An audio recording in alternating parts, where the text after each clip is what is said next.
Wealth Fund has been ranked 44th by the Global Sovereign Wealth Transparency Index for the third quarter of 2013. According to the rating released on Thursday, the Nigerian Sovereign Investment Authority achieved a rating of 4 to place 44th out of 51 sovereign wealth funds rated by the institute.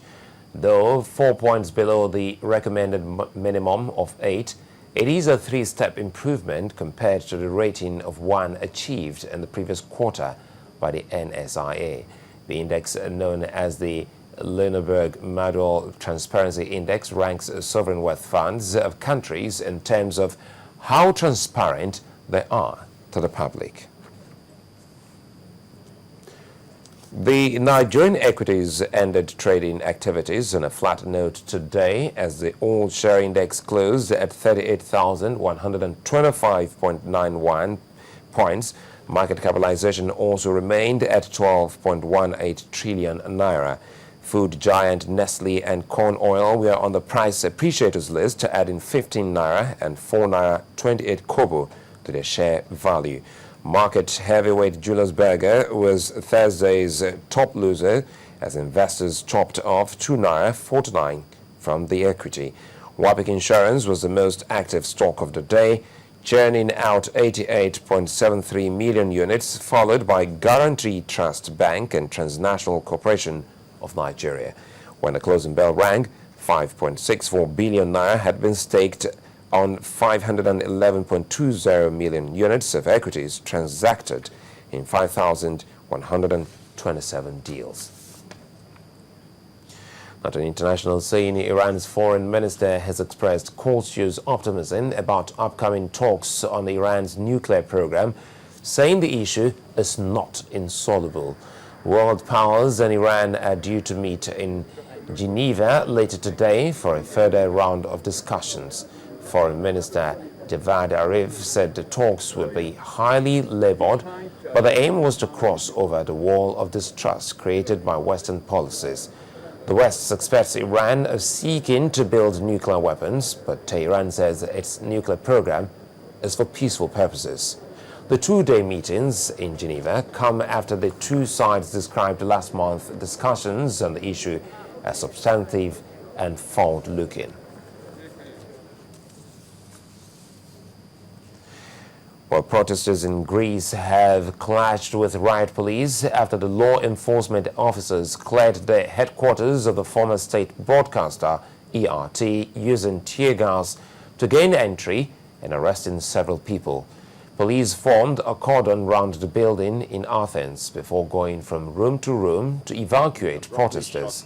Former employees have occupied the building since the government closed ERT and sacked its 2,600 staff in June. Greece's conservative-led coalition said the state broadcaster cost too much to run in an economic crisis. The closure of ERT prompted a left-wing party to withdraw from the governing coalition of Prime Minister Antonis Samaras in protest, a move which almost brought down the government.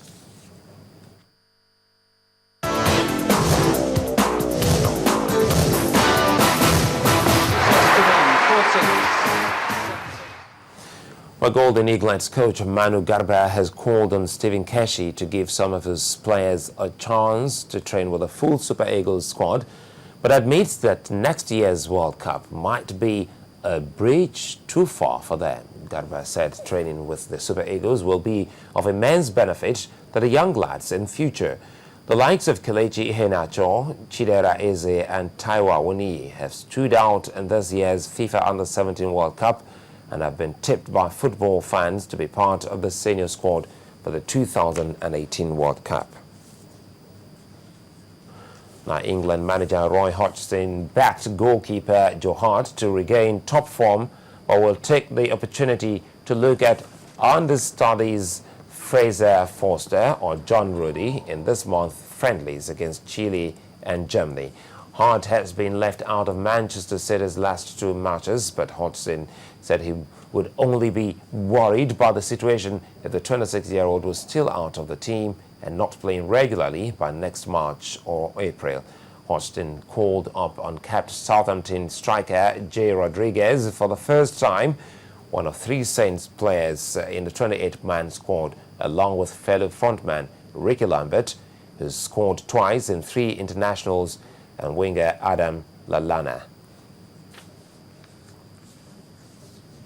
Now, razor-sharp Roger Federer got back to winning ways at the ATP World Tour Finals with a 6-4, 6-3 defeat of Frenchman Richard Gasquet to keep alive his last 4 chances. Under pressure after losing to favourite Novak Djokovic in his opening Group B match, the Swiss 6-time former champion looked much more like his old majestic self.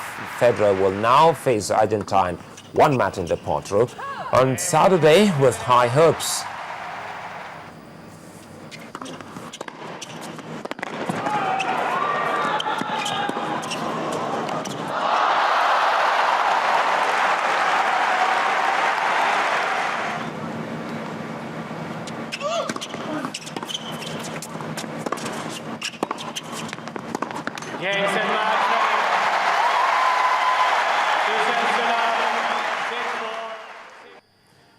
Well, that's it on sports as well as on News Track for this hour. Many thanks for watching.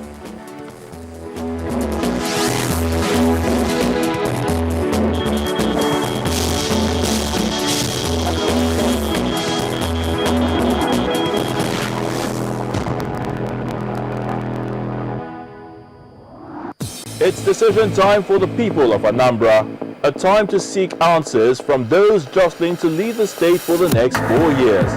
What are the yearnings of Anambrarians? What does the nation's second most densely populated state urgently need?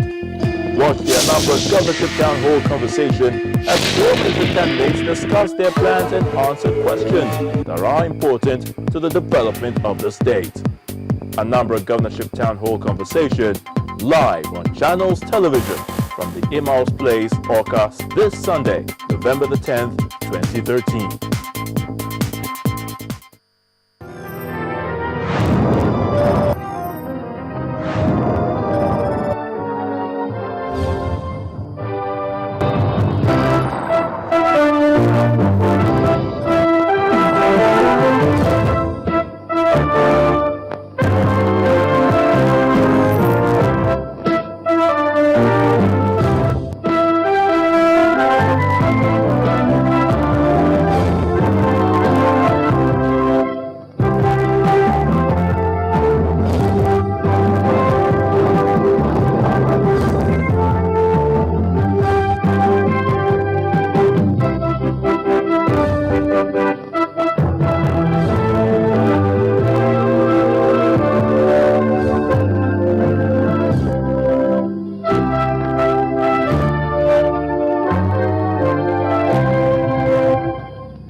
It's another episode of BOI Weekly on Channels Television, but a slightly different style from what you are used to.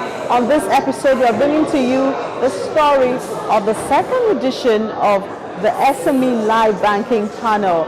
It's a platform for SMEs to present their business proposals to banks. And for this year, very different from last year where we had only 70 registered SMEs. For this year, we have almost 300 registered SMEs and over 10 banks are participating. We're going to bring you the details of that on this episode of the program, beginning with the opening, which had a lot of dignitaries. That's what we're starting with on this episode of BOI Weekly.